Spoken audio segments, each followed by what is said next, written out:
Hey, it's your girl Carla Renata, aka the Curvy Film Critic. I am back for another episode of the Curvy Critic with Carla Renata, episode 52 to be exact. We got Steve Bannon on the brink, we got a little Mustang action, and some anniversaries. I want to tell you all about it. Stay right there. You're tuned into Black Hollywood Live, the world's first digital broadcast network devoted entirely to urban entertainment and pop culture. Tune in right now. Hey. Hi, everybody. Welcome back to another episode of The Curvy Critic with Carla Renata. It is a solo journey today. Scott Menzel is not here, but you got me.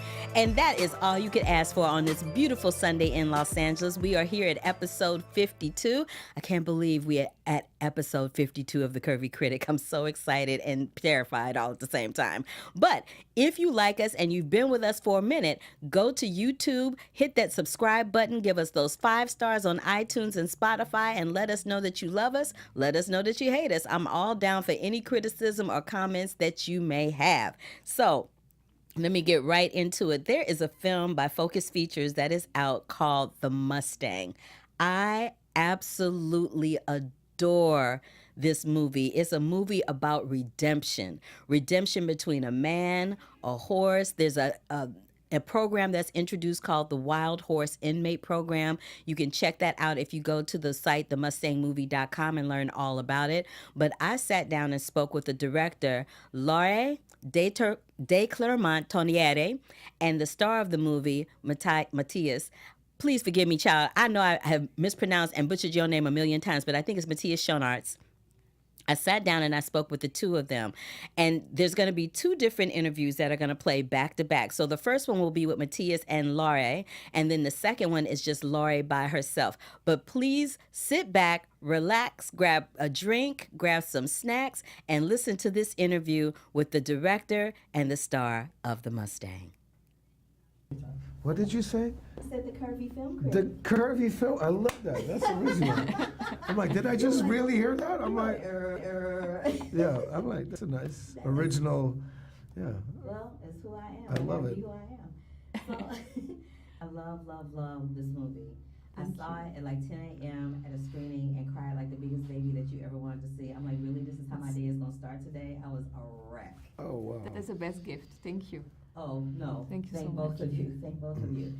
If you were to have an animal that was going to be someone that was going to save your life, that was going to be that person that was going to save you, what kind of animal would it be other than a Mustang?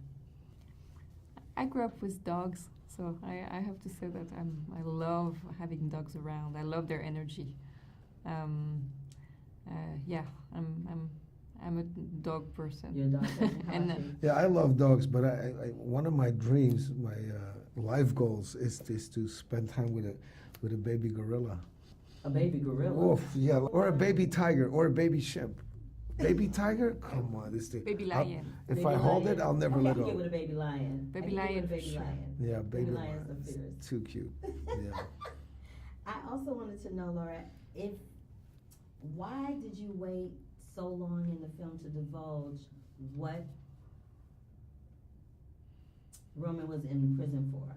Because it felt like the whole film, we knew that everybody was there for a violent crime, but it took a minute to divulge why Roman was there. yeah, it was important for me not to give up this away too soon. Mm-hmm. I really wanted to have the audience to have a very objective relation with Roman, Mm-hmm. and to liking him or to like learn to know him before really knowing what he's done, because otherwise I don't want to have anyone to cloud their judgment and to to just judge this character and then maybe like getting away from his personal journey.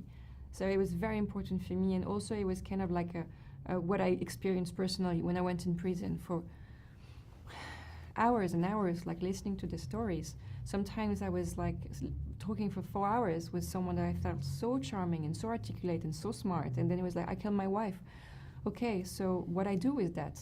What do I do with it? Do I give a second chance? Do I forgive? What I thought it was very interesting for an audience to have the same question. What do you do? It's about the second chance. Do you believe in it? Do you want to support it? Do you think that, and giving away. It was very important for me. I wanted to hear, like, after an hour of the film, yes, this is what he's done. What do you do now? You just spend an hour with him. I'm really glad that you did that, because I think it probably would have colored my position about how I felt about Roman. Absolutely. Speaking of second chances, your daughter in the film doesn't really give you a second chance. You wait for her to come to the, not the rodeo, but to the auction, and she doesn't show up. How did that affect you when you were shooting that emotion of knowing that somebody wasn't going to show up for you the way that you wanted to show up for them? But eventually, you know, she reaches out to him again. That's actually a conversation that we had during the process of making it, because I remember in one of the earlier versions of the script, she did show up. And I was advocating for, like, I'm like, no, she cannot show up. It's too easy, it's too convenient. Even if it's realistic or not realistic, I think it's not, I think she shouldn't show up. Because I think Roman shouldn't get such an easy pass on everything just because, you know, he was able to express his insight about what he had done and apologize for it and all of that, and then he shouldn't. So, yeah, I thought it was vital to help him get even more deeper into his introspection, and confront himself with himself, and accept the fact that that's part of the price that he has to pay for what he did. The fact that that's part of the price that he has to pay for what he did. Okay, that's my time. Thank Oh, you. there you go. Short. Thank you so much. Look at me. Give it back to her. Hey. So Find yourself. it was a great interview with Laure and Matthis. And now I'm going to show or let you guys listen to an interview that I did with Laure, just her, by ourselves, where we really got into the thick of it. Take a listen. I was very fascinated by this because I had never heard of this program before. How did this program get on your radar? I read about it. It was a coincidence. I was reading on the train this article about pet partnership in prison. And it was the portrait of the therapist friends. She was doing entrusting small animals to inmates, rabbits, birds, chinchillas, mouses. It was very funny. I was like, and I was intrigued. I was like, what's happening there? What's this odd pairing? So I went there, spent the day, and I was very heartbroken, but I could witness. The presence of those animals were so healing for them, was like acting like a soothing balm, and they were kind of in a safe place to open themselves, to talk, could feel that they had such a sense of accomplishment and confidence by taking care of those animals. They were proud of it. They could really reconnect with themselves, to feel love and empathy after being incarcerated, and it's not a place where you have so much warmth and contact. Right. So I decided to write the Rabbits, a short film about this connection between a female inmate and a rabbit. And then I kept digging into the subject and found out about this program in Nevada with wild horses. That is a feature film. I decided to go to this prison to observe, and I spent years going there, writing about it, gathering elements, listening to stories. Really helped me to deepen my characters and my story. Wow. Two things that struck me very prolifically while I was watching it. That with an animal like a Mustang and with a man who is incarcerated in prison, in the therapy scene where they talk to them about how they ended up in that place, what was the impetus that made them snap? And for a wild horse and for a human being, it only takes a few seconds to snap, depending on the situation, right? Absolutely. So yeah, it was like, for me, like the identification was very strong. The man and the horse was mirroring each other's journey, like, and kind of trying to build trust and respect by a physical dance, you know, it's kind of a body language that speaks, and they were like having this invisible dialogue into like finally connecting. But it could take like a month, and obviously like the horse is a very fearful animal. It's very sensitive, and it can be like spooked by anything. Right. And the man's violence and anger, same, can be like erupted in seconds. So definitely like that behavior was so similar in a way that, I mean, a horse is a prey animal, it's not aggressive, but can he fight back? It can be very unpredictable. And I felt that to see those creatures together trying to connect, trying to communicate was so powerful, because the horse was teaching the man who he was by mirroring, you know, his behavior. And and teaching him respect and trust. That really struck a chord with me. And what also struck a chord with me was the scene with Roman and his daughter. The first scene they had together, I wasn't sure that was his daughter. I wasn't quite sure what their relationship was. And then once I realized that was his daughter, I thought, oh my goodness, him being able to have this relationship with this horse has helped him to open up and try to have a relationship with his daughter. Absolutely. That was like, he's fighting in 3 arenas. He's fighting with his daughter in one arena, and with the horse in another arena, and with the horse trainer in the third arena. Yeah. And the triangular relationship, obviously, is very important, that the man is kind of like being, what he gets from the horse is going to try to give to his daughter. So it's kind of like a circle of, this is what I learned, this is what I'm trying to give, until he finally realizes that he's able to express forgiveness and asking for forgiveness. And that's like really like the help of the horse and the impact of the animal to transform him emotionally and physically, to be able to be a man and eventually a father.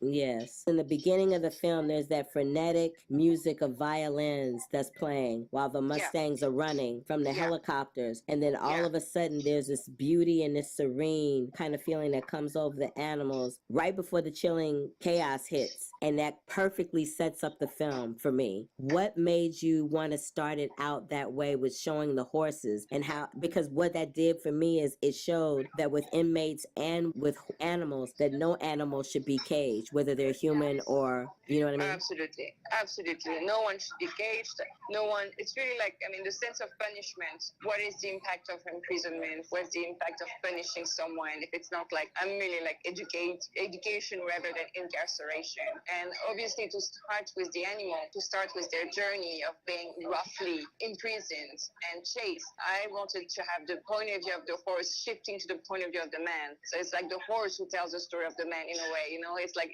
we follow the lead horse, and that actually presents the man. So I was very interested to kind of give this perspective first, and to kind of like tell, this is the trajectory of the animal that's kind of like pair and mirror the trajectory of the man. Well, I appreciate you sharing this story. Like I said at the beginning of our interview, I'd never heard of the Wild Horse Inmate Program, but through you and your artistry, I do now know about it, and I'm so incredibly grateful. Congratulations again on the film premiering at Sundance, for you taking it from a short to a feature film. I'm so excited for you. I will be rooting for you. Really nice. And yes, thank you so much for this film. It really touched my heart. Thank you. Thank you so much. Thank you for your time. Thank you. You're very welcome.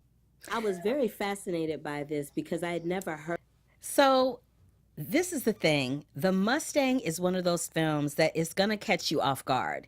Everything that we discussed in the interviews with Laure and Matthis,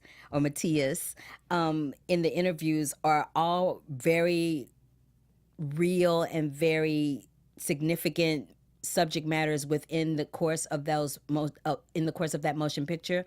But when I tell you, you are not ready, bring some Kleenex, bring a tissue, a handkerchief, whatever you need to bring with you, because the Mustang will have you in tears. It is an excellent film directed by Laure de Clermont-Tonnerre and Matthis Schoenaerts, and starring Jason Mitchell as well, and Bruce Dern. I left out Bruce Dern. You guys really want to check it out. It is produced by Focus Features, and it is in theaters right now. All right, so let me talk about this next film that I saw, which actually is very timely, especially since this week we had a situation where the Mueller report came out in Washington, basically letting us know that there was no collusion, like our president has been saying all this time. But right in time with the no collusion Mueller report that has been released, we have a documentary that's being released around Steve Bannon. And Steve Bannon was the chief strategist for the Donald Trump administration, like for a hot second, like everybody that worked in that administration, they've been there for a hot second. But he was the chief strategist. And what that means is it was his job to strategize for the Trump campaign, and once Trump was in the White House, how to best maneuver his position going into the White House, and how to best maneuver his position once he was in that position of being the president of the United States. The biggest thing I got from watching this documentary, two things. The first one is Steve Bannon is a little bit more charismatic than I ever would have anticipated, because all I really knew about him prior to seeing this documentary were pictures of him, and he looked salty. He looked like he wasn't a really nice man. He always had like a scowl on his face, very much like the president. And I thought, ooh, I don't know if I ever want to be in a corner or in a room with him. He doesn't look very nice. But this documentary does him a favor. It gives him a personality. It lets you see that he actually does have a sense of humor, that he's actually he seems to be a very pleasant man. He seems to be someone that seems nice. But just like a wolf in sheep's clothing or the devil himself, they will fool you and pull that wool over your eyes until they get what they want from you, and then bam, they get you. And that is exactly what Steve Bannon is doing, because he literally is promoting global racism. He's having meetings with people in countries like Italy, France, Sweden, Switzerland, you name it. He is over there promoting extreme right-wing ideals, and that is what this documentary lets you know. It lets you know both sides of the coin. So it's not a one-sided documentary. It doesn't sit there and go, oh, Steve Bannon's bad, you shouldn't like him, you shouldn't watch this documentary. It lets you know, yes, there's a really cool humanistic side to Steve Bannon, but there's also this side of Steve Bannon that when he is pushed up against a corner or pushed up against the wall, he will come out both fists swinging. And those are the two things that I got from this documentary. It was a fascinating documentary. It's about 90 minutes long. It's directed by Allison Clayman, and it is produced by Marie Therese Gerges, who I actually ran into both of these ladies at a screening earlier in the week and had a nice little conversation with Marie about the documentary itself and Steve Bannon, which, ironically enough, she's the producer of the doc, but she used to work for Steve Bannon. So I thought that was fascinating that she actually worked for Steve Bannon and has produced this documentary. It's absolutely mind-blowing. I don't want to ruin it for you in case you want to see it. It's produced by Magnolia Pictures, and it is really something else. I would highly suggest watching it just so that you can get a better understanding of how politics in our country work, if you didn't know already, and just get a bird's eye view of what it's like to be in the room with Steve Bannon. Allison was not only the director, but she was a one-woman crew. She was in those little private planes by herself with her little monopod and her little light and her little sound and her camera, just like I am many times on the red carpet or at a junket interview. So girl, big ups and props to you for that, because I know how hard that is. But I want to commend and applaud both of these ladies for the exemplary work that they did pulling this documentary together. It is very fascinating. It is very well done, very well shot, and I think you will enjoy it. Again, it is produced by Magnolia Pictures, and it will be released on March 29th. Also released on March 29th is a film called Diane. Excuse me. Diane is produced by IFC Films, and it stars Mary Kay Place. Now, for those of you that remember Mary Hartman back in the day, that was the Jam, the Bomb.com sitcom on television. I think it was produced by ABC back in the day. And Mary Kay Place was the star of that show. And she oftentimes pops up in comedies. But in the last 10 years or so, she's been popping up in a lot of dramas. Lots of dramas. And she's been doing a wonderful job. And her role in Diane is no different. The thing that's really great about this film is that it stars a mostly female cast. Females like Phyllis Somerville, Estelle Parsons, who a lot of people know from playing Roseanne's mom on Roseanne and being in Bonnie and Clyde. I think she either won an Oscar for Bonnie and Clyde or she was nominated, but she's hysterical. Glynis O'Connell, Joyce Van Patten, Celia Keenan-Bolger. All of these people are really strong, wonderful actresses, and they are giving it all they got. But Mary Kay Place, especially in the scenes that she has with Andrea Martin, she's just a revelation. She really is. And I really hope that the studio pushes her and this film, because it is really something to see. It centers on her character and how she gives up everything she has for everyone else's happiness but her own. So her own happiness is suffering at the expense of her own. And it ends up they end up showing, her trying to take care of her son, who basically is a lost cause. He's a drug addict and he keeps relapsing. And like any mom who has a son that's troubled, she holds out hope against hope that he's gonna get his act together, that sooner or later, he'll move on into a life that she can be happy and proud of for him. And he does move on into a life, but I'm not so sure she's happy and proud of the life that he moved into. So you'll have to see the film in order to assess what that's like. But another film that will have you crying, or at least putting you in the frame of mind where you need to call your mom and say, "What's up, mommy? How you doing?" So again, Diane and The Brink, both films that are being released on March 29th. The Brink will be released by Magnolia Pictures, and Diane will be released by IFC Films. All right. Now for my favorite thing that I love to talk about. I love to talk about Movieversaries. It's like my favorite thing ever, ever, ever, ever, ever. So one of the films that I want to talk about that's having a Movieversary this week is Norma Rae. Now, most of y'all might know Norma Rae from the fact that, everybody that has ever made fun of Sally Fields always makes fun of her from that speech that she gave where she's like, "You like me, you really like me." This is the film that she won the Oscar for, that she said that, and people really made fun of her. But she was letting us have it in Norma Rae, and she won the Oscar for that performance. Norma Rae is based on a true story of Crystal Lee Sutton. And Crystal Lee Sutton was she worked at a factory. She was a factory worker in a small town in North Carolina, and she becomes involved with some labor union activities at that textile factory.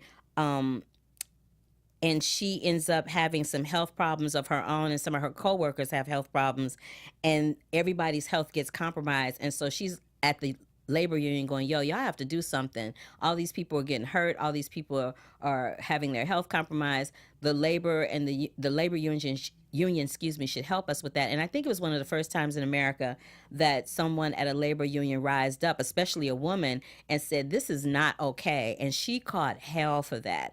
The woman that it's based upon eventually passed away. I think she had some heart issues, and she passed away. Crystal Lee Sutton passed away. But the film Norma Rae lives on and on in perpetuity. You can catch it streaming anywhere right now, and it is 40 years old, y'all. So Norma Rae is celebrating a 40-year-old anniversary. It stars Oscar winner Sally Field. If you are a fan of Sally Field, if you like films that have that labor union, that rise up against all odds thing happening, kind of like An Officer and a Gentleman, then you're going to love going back to revisit Norma Rae. The next movieversary, that I want to talk about is Some Like It Hot. I love any movie that has Marilyn Monroe in it. I mean, let's just talk about Marilyn Monroe. Marilyn Monroe is the quintessential sex pot when people think about Hollywood and a woman being sexy. And let's point out the fact that Marilyn Monroe was like a size 10 or 12. She wasn't a size 2. She wasn't a size 4. She didn't look like she needed a sandwich. My girl had hips, booty, and breasts. So I'm just saying, Marilyn Monroe was the bomb. But she was really at the height of her career when she did this film called Some Like It Hot. It was directed by Billy Wilder. Her co-stars in the film were Tony Curtis and Jack Lemmon. Jack Lemmon ended up getting a nomination. The film ended up receiving 4 Oscar nods, and it won. Did it win? Yeah. But did it win? Yeah. No. I'm sorry. I take that back. It didn't win. Did it win anything? No, it didn't win anything. So it was nominated. I'm sorry. It was nominated for 6 Oscars, and it won Best Costume. It won Best Costume. So my bad. I was thinking about Norma Rae. Norma Rae was nominated for 4 Oscars, and it only won Best Original Song. So back to Some Like It Hot. Some Like It Hot was very controversial at the time. It was taking place in 1929, and these 2 guys who were played by Jack Lemmon and Tony Curtis, they were musicians, and they got embroiled in some mob mess. And so to get out of that, they left town and they went to join this all-female band, of which Marilyn Monroe is a member of, right? So they go to join this band. She's they decide that they both want to go for it and try to get with her. And Tony Curtis ends up playing dual roles as the girl in the band and himself, I'm sorry, 3 roles, and himself and a rich millionaire. It is pure comedy at its best. It's one of Billy Wilder's best films, I think. It's really entertaining. I really loved it. And you guys should check it out. But it was controversial at the time because it promote the motion picture production code said that it was promoting homosexuality, or being gay as we call it now, and cross-dressing, which at the time was scandalous. This movie came out in like the 60s, 50s or 60s, and it's based in 1929, so people were feeling some kind of way about it. I wonder if them same people are watching Pose, because they're probably having a conniption fit right about now. But it was a great movie, and I just wanted to give it some love, throw it back to that, and let you guys know that every once in a while here on the Curvy Critic, we don't always do Movieversaries and tell you what to stream. Sometimes the release dates of other films that are current releases take precedence and take up a lot of time during the broadcast. But when I have an opportunity, I always like to throw it back and give some love to the older films and let you know about them so that you can go back, on a rainy Sunday or a day where you don't have anything to do and you're like, oh, what could I watch on Netflix? You can watch Some Like It Hot, or you can watch Norma Ray. Just wanted to point that out and let you know about that. And I also wanted to remind you that as BHL fans or Black Hollywood Live fans, I am always so honored and so pleased and so excited that you all come over here and that you support the Curvy Critic with Carla Renata. It is the best feeling ever to know that people are supporting you, that they like what you have to say about film. And yeah, so I really appreciate y'all for that, and I appreciate you for tuning in. Again, if you want to go over to YouTube and subscribe to the Black Hollywood Live channel, please do that. There is a playlist for every single show. All 52 episodes of the Curvy Critic are in the Curvy Critic playlist, including the ones when we would call Black Tomatoes. Those are there too. So even if you missed this show and you want to catch up on some other movies that may have come out in the last year since we've been on the air, knock yourself out and go check out that playlist on YouTube, on Spotify, and on iTunes. Moving forward, yesterday, I had the opportunity through one of my film critics organizations, the African American Film Critics Association, or AFCA. They are celebrating Women's Month, and they did it bi-coastal. They did one in Atlanta, and they did one here in LA at the Egyptian Theater, which I moderated. It was a Q&A with producer extraordinaire Stephanie Elaine. Stephanie Elaine, if you are not familiar with that name, she is a beast, y'all, in the business. As a woman of color, a mom, a producer, she used to be an exec over at Columbia Pictures. She was the reason that we know about John Singleton. We would not know about John Singleton, the director of Baby Boy and Boys in the Hood, if it were not for Stephanie Elaine. We know about John Singleton because of Stephanie Elaine. She was an exec at Sony Columbia Pictures at the time. He came in there and he pitched her, and as they like to say, the rest is history. She also is a big proponent of propelling and producing and taking up films that have a woman at the forefront. She produced a film called Something New with Sanaa Lathan, and it was a film that was centered around Sanaa Lathan having an interracial relationship and how difficult and how comical that can be for a woman of color. Because, we have this thing about we don't like nobody touching our hair. So imagine you are dating a man who's not Black. He might be white, Indian, Latino, or whatever, and you've got that weave or you've got that wig or whatever the situation may be, and he goes to touch that hair and you draw back like he gonna draw back like you got them dukes up like you ready to fight. It colored subjects like that in the film. It talked about how, that challenge of having to lighten up your mother and father or butter them up to tell them, hey, I'm bringing somebody home and he ain't a brother, so there's that. It was really funny, and I really enjoyed it. She also, so when we did the Q&A the other day, it was centered around a film called Juanita, which is my streaming pick of the week. Juanita is a film that is starring Alfre Woodard, There's a little cameo thing with Blair Underwood. If you haven't seen Juanita, then you'll have to stream it on Netflix to find out why I'm talking about Blair Underwood. And then when you see it, you'll get it because it's hilarious. But Juanita is a film about a woman who, like very much like Diane, who I was talking about earlier, takes no time for herself. She spent her whole entire life taking care of everybody else but her. And at some point, Juanita's like, you know what? I'm done. I'm out. Y'all can take care of yourself. And now it's time for me to take care of me. And she gets on a bus and she ends up in Paper Moon, Wyoming. Can you imagine going on a Greyhound bus to someplace called Paper Moon, Wyoming, where she meets this Indian man? They fall in love, and it's a whole nother thing that happens. But it's a really great tribute to mothers out there who are struggling with having their own identity, mothers who are struggling with trying to be their own person while still being a mom and being there for their family without feeling selfish for taking some time for themselves. So Stephanie Elaine is the producer of that. It's called Juanita. It is streaming on Netflix right now. She's also the producer of a brand new project that will be coming out, I think, in 2020. I might be mistaken in that date.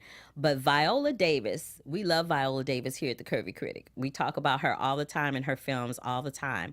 But Viola Davis is really becoming a force, like my good girlfriend Octavia Spencer is becoming a force in Hollywood, where they are taking the reins of their careers. They are not sitting back waiting for someone to bring them a script. They are not waiting for someone to say, hey, do you want to come produce this project? They go out and find their own projects, and they decide what they want to do and take control of their life, just like I talked about how Juanita did. So Stephanie Elaine is producing, I think it's called the Untitled Shirley Chisholm Project at the moment. And for those of you who don't know who Shirley Chisholm is the first woman of color to ever have a seat in the House of Representatives. She's also the first person of color to ever run for the office of the President of the United States. And I think a lot of people have forgotten who she is, or forgotten what she did, and forgotten what her contribution to American history and American politics was.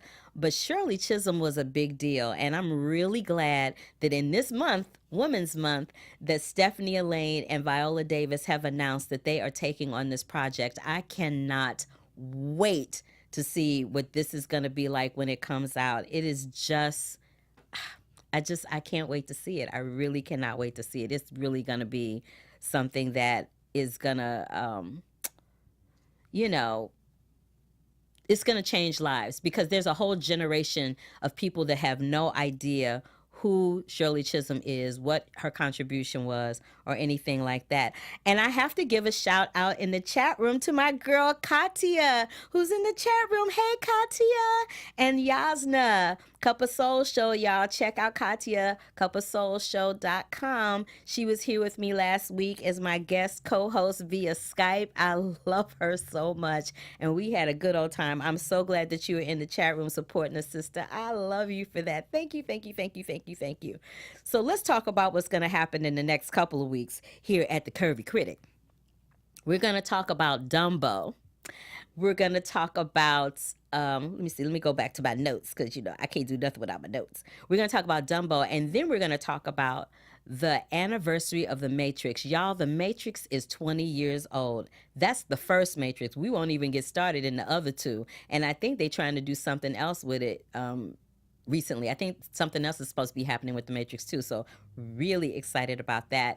The first week in April, I am going to Ebert Fest. Now, for those of you who have tuned into the Curvy Critic before, you will know that I made my foray into the world of film criticism because I am and was a huge fan of Roger Ebert. Roger Ebert was my guru when it came to film. I watched his show religiously every week. Him and Gene Siskel. I watched At the Movies every week, and I loved the way he reviewed films because he wasn't mean-spirited. He would tell you what the film was about. He would tell you his opinion, right, wrong, or otherwise. He would let you know, but he didn't poo-poo on people's dreams. He didn't, rip a hole into the people's projects or their filmmaking or the way they directed a film. He didn't even dog out the studio. He simply would state why he didn't like it, why he did like it. And that was it. It wasn't a whole bunch of stuff that went along with it. And I really appreciated him for that. And I thought, I'm going to do it, and I'm going to do it from the Roger Ebert School of Film Criticism. So that's what I'm trying to do over here at the Curvy Critic with Carla Renata at Black Hollywood Live. That is what I'm trying to do. And I hope that y'all catch that, and I hope that you get the spirit of that when you tune in and listen or watch on YouTube. I also am going to go to, I said I was going to Ebert Fest. So Ebert Fest is a 3-day film festival in Chicago, which is championed and spearheaded by Chaz Ebert, Roger Ebert's wife. And I'm going to be on a panel there, and I'm going to help support Chaz Ebert the way Chaz has supported and championed me throughout this process of me being a film critic. I love her so much for that, and this is just my way of giving back. There are some other things that are coming up in April, a lot of films that are going to be hitting, and we'll talk about them all over the next coming weeks. Somebody asked, Yasna wants to know, did I see Lucy in the Sky trailer? What did I think? I did not see Lucy in the Sky trailer, and I was thinking about watching that, but I hadn't had time. I was trying to get all my stuff ready for this show and watch all these movies. But what did you think, Yasna? Tell me what you think. And Katia, if you saw it, let me know what you think too. But until that time, I'll talk about some other movies that I know that I saw that I am going to review coming up pretty soon. I saw a film called Cradle in the, what is it called? Cradle. Oh gosh, I can't remember. It's called Cradle something, and it's about the Golden Gloves competition in New York City. So I'll be reviewing that pretty soon. I also saw a film called We Are Columbine, a documentary about Columbine. I saw another film called Hail Satan. We'll be talking about that. Saw another one called The Public. We'll be talking about that. We'll be talking about so many things here at the Curvy Critic with Carla Renata. So I think that is my time, and I am going to get up on out of here. But before I do, I want you to know that you can find me across all social media platforms at The Curvy Critic. That's Twitter, Instagram, Facebook, all of that, The Curvy Critic. I also want you to know that we're here every Sunday at 5 o'clock. Sometimes we have guests, sometimes we don't. But when it's a solo journey with me, just come and hang out with a sister and let me know what you want to talk about.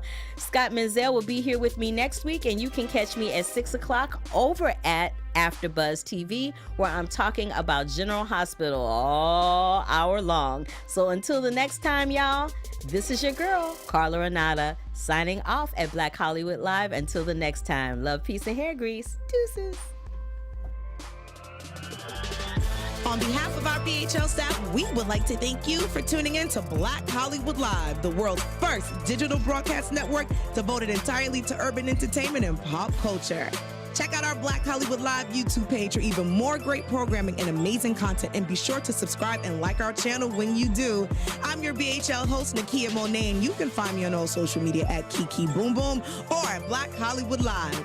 Black Hollywood Live, Hollywood redefined. The views expressed here are those of the host only and do not necessarily reflect the views of BHL or its owners or principals.